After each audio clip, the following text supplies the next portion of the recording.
এই মুহূর্তের একটা বড় খবর, নির্বাচনে ফলাফলের আশা না করেই বন্যা পীড়িত মানুষের কাছে ছুটে গেলেন করিমগঞ্জ লোকসভা আসনের প্রার্থী পারুল চৌধুরী। ফলের আশা না করে কাজ করে যাওয়ার এক বড় উদাহরণ হয়ে দাঁড়ালেন পারুল চৌধুরী।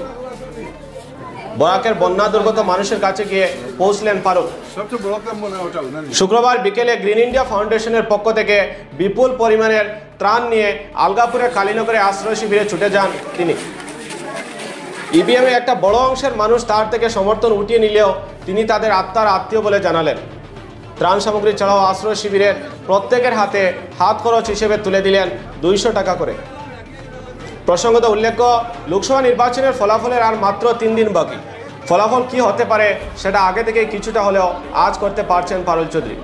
কিছু মানুষ যে ভোটের বাক্সে তার থেকে সমর্থন সরিয়ে নিয়েছিলেন সেটাও অকপটে স্বীকার করলেন তিনি। কিন্তু তারপরও বন্যার মতো দুর্যোগের সময় ওই সমস্ত মানুষের বিপদে ছুটে গেলেন তিনি। দুহাত ভরে বিতরণ করলেন ত্রাণ সামগ্রী। পারুল বলেন, মানুষের উপর থেকে আশা হারায়নি। আমি জানি মানুষ আমাকে ভোট দিতে না পারার জন্য আক্ষেপ করছে।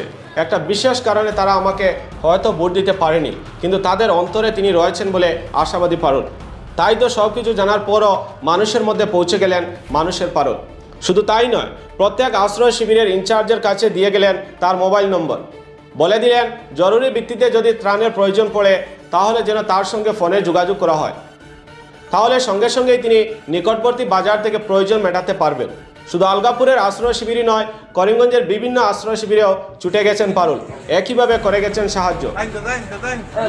ব্যক্তিগতভাবে আপনি সাহায্য করছেন, এক্ষেত্রে ইউডিএফ এর ভূমিকা কি? এমন প্রশ্নের উত্তরে পারুল বলেন, দল কি করছে জানি না, তবে আমি সমাজসেবী আগে, ইউডিএফ এর সদস্য পরে। অর্থাৎ ইউডিএফ এর কর্মী কম, সমাজসেবী বেশি। বিগত 20 বছর ধরে গ্রিন ইন্ডিয়া ফাউন্ডেশনের পক্ষ থেকে বিভিন্ন প্রাকৃতিক দুর্যোগে মানুষের সাহায্যে ছুটে গেছি। করোনা লকডাউনের সময় গোটা বরাকের মানুষ তা দেখেছে। কাজেই সবসময় মানুষের সঙ্গেই আছি। ইলেকশনে জিতি বা হারি পরোয়া করি না। তিনি বলেন, সবসময় চাই মানুষ যেন কষ্ট না পায়, মানুষ যেন অত্যাচারিত নিপীড়িত না হয়। আগামী দিনেও কোনোরূপ ফলের আশা না রেখেই মানুষের পাশে থাকব, মানুষের সেবা করে যাব ইনশাআল্লাহ। হাইলাকান্দি করিমগঞ্জ 2 জেলার জনসাধারণের সঙ্গে একটা ওতপ্রোত সম্পর্ক হয়ে গেছে। গত নির্বাচনে আমি প্রতিদ্বন্দ্বিতা করেছি, ভালো আমি ভোট পাইনি। আমি যেটা ভোট পেয়েছি সেটা আমি ভালো করে জানি। হয়তো 10%, 8% এই ধরনের ভোট পেয়েছি, 7% এই ধরনের ভোট পেয়েছি। কিন্তু সেই ভোট প্রক্রিয়া চলাকালীন যে দীর্ঘ 5-6 মাস বা তার চাইতে কিছু বেশি দিন আমি হাইলাকান্দি এবং করিমগঞ্জ জেলার মানুষের সঙ্গে একটা আত্মিক সম্পর্ক গড়ে নিয়েছি। আমার বিশ্বাস, আমার ভরসা যে হাইলাকান্দি হোক এবং করিমগঞ্জ জেলার মানুষ হোক, আমাকে যদিও ভোট দেয়নি, কিন্তু প্রত্যেকটা মানুষের অন্তরে আমার জায়গা আছে। যেহেতু প্রত্যেকটা মানুষ আমাকে ভোট না দিয়ে পস্তাচ্ছে, সেই হেতু প্রত্যেকটা মানুষের সঙ্গে আমার আত্মার সম্পর্ক হয়ে গেছে, সেটা আমি বিশ্বাস করি, সেটা আমি ভরসা রাখি এবং সেটা আমি অন্তর থেকে অনুধাবন করি, বুঝতে পারি। আর সেই ভালোবাসার প্রতীক হিসাবে এই 2 জেলার মানুষকে আমি কখনো বলতে পারবো না।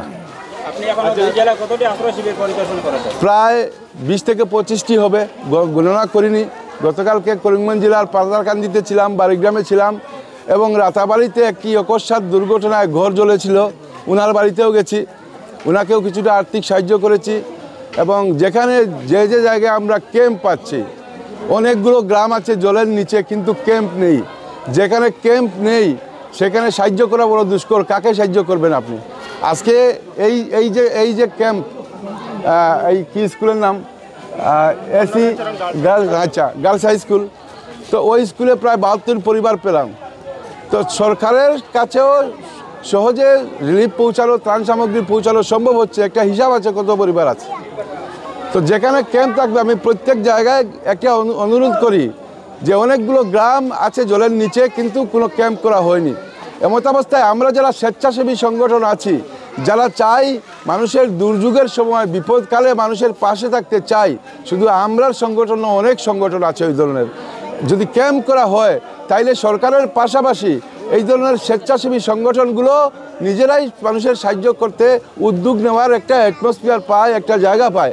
তার জন্য আমি প্রত্যেক জায়গায় রিকোয়েস্ট করে থাকি, অনুরোধ করে থাকি, যেহেতু গ্রামটা জলের নিচে, আপনারা একটা ক্যাম্পে আশ্রয় নেন, একটা শরণার্থী শিবির বানান, শরণার্থী শিবিরে আশ্রয় নেন, যাতে সরকার এবং স্বেচ্ছাসেবী সংগঠন উভয়ে সমান্তরে হাত মিলিয়ে সাহায্য করতে পারে।